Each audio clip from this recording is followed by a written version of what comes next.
Juges, chapitre 19.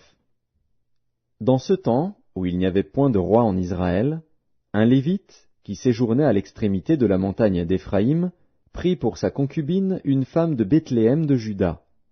Sa concubine lui fit infidélité, et elle le quitta pour aller dans la maison de son père à Bethléem de Juda, où elle resta l'espace de 4 mois. Son mari se leva et alla vers elle, pour parler à son cœur et la ramener. Il avait avec lui son serviteur et 2 ânes. Elle le fit entrer dans la maison de son père. Et quand le père de la jeune femme le vit, il le reçut avec joie. Son beau-père, le père de la jeune femme, le retint 3 jours chez lui. Ils mangèrent et burent, et ils y passèrent la nuit. Le 4e jour, ils se levèrent de bon matin, et le Lévite se disposait à partir. Mais le père de la jeune femme dit à son gendre, « Prends un morceau de pain pour fortifier ton cœur. Vous partirez ensuite. » Et ils s'assirent, et ils mangèrent et burent eux 2 ensemble. Puis le père de la jeune femme dit au mari, « Décide-toi donc à passer la nuit, et que ton cœur se réjouisse. » Le mari se levait pour s'en aller, mais, sur les instances de son beau-père, il passa encore la nuit. Le 5e jour, il se leva de bon matin pour partir. Alors le père de la jeune femme dit, « Fortifie ton cœur, je te prie, et restez jusqu'au déclin du jour. » Et ils mangèrent eux 2. Le mari se levait pour s'en aller, avec sa concubine et son serviteur. Mais son beau-père, le père de la jeune femme, lui dit, « Voici, le jour baisse, il se fait tard, passez donc la nuit. Voici, le jour est sur son déclin, passe ici la nuit, et que ton cœur se réjouisse. Demain vous vous lèverez de bon matin pour vous mettre en route, et tu t'en iras à ta tente. » Le mari ne voulut point passer la nuit, il se leva et partit. Il arriva jusque devant Jébus, qui est Jérusalem, avec les 2 ânes bâtés et avec sa concubine. Lorsqu'ils furent près de Jébus, le jour avait beaucoup baissé. Le serviteur dit alors à son maître, « Allons, dirigeons-nous vers cette ville des Jébusiens, et nous y passerons la nuit. » Son maître lui répondit, « Nous n'entrerons pas dans une ville d'étrangers, où il n'y a point d'enfants d'Israël, nous irons jusqu'à Gibéa. » Il dit encore à son serviteur, « Allons, approchons-nous de l'un de ces lieux, Gibéa ou Rama, et nous y passerons la nuit. » Ils continuèrent à marcher, et le soleil se coucha quand ils furent près de Gibéa, qui appartient à Benjamin. Ils se dirigèrent de ce côté pour aller passer la nuit à Gibéa. Le Lévite entra, et il s'arrêta sur la place de la ville. Il n'y eut personne qui les reçût dans sa maison pour qu'ils y passassent la nuit. Et voici, un vieillard revenait le soir de travailler au champ.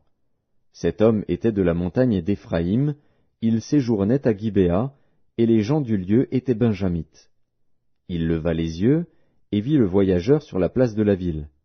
Et le vieillard lui dit, « Où vas-tu, et d'où viens-tu » Il lui répondit, « Nous allons de Bethléem de Juda jusqu'à l'extrémité de la montagne d'Éphraïm, d'où je suis. J'étais allé à Bethléem de Juda, et je me rends à la maison de l'Éternel. Mais il n'y a personne qui me reçoive dans sa demeure. Nous avons cependant de la paille et du fourrage pour nos ânes. Nous avons aussi du pain et du vin pour moi, pour ta servante, et pour le garçon qui est avec tes serviteurs. Il ne nous manque rien. » Le vieillard dit, « Que la paix soit avec toi. Je me charge de tous tes besoins, tu ne passeras pas la nuit sur la place. » Il les fit entrer dans sa maison, et il donna du fourrage aux ânes.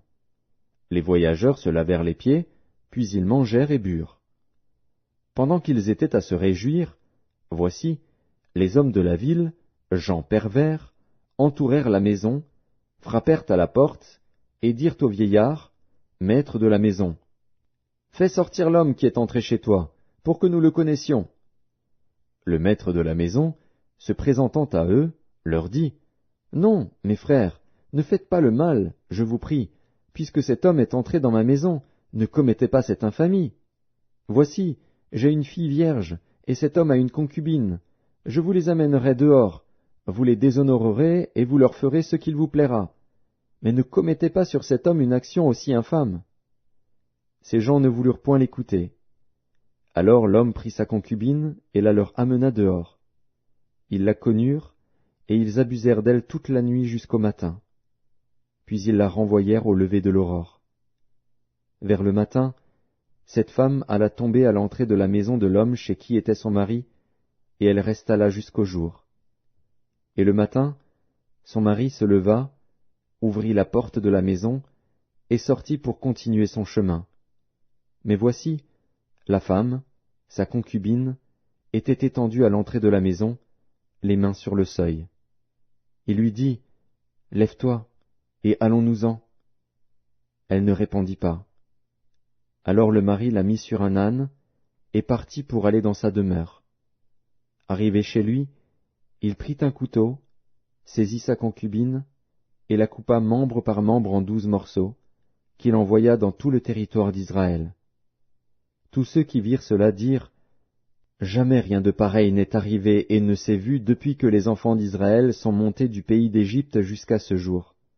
Prenez la chose à cœur, consultez-vous, et parlez. »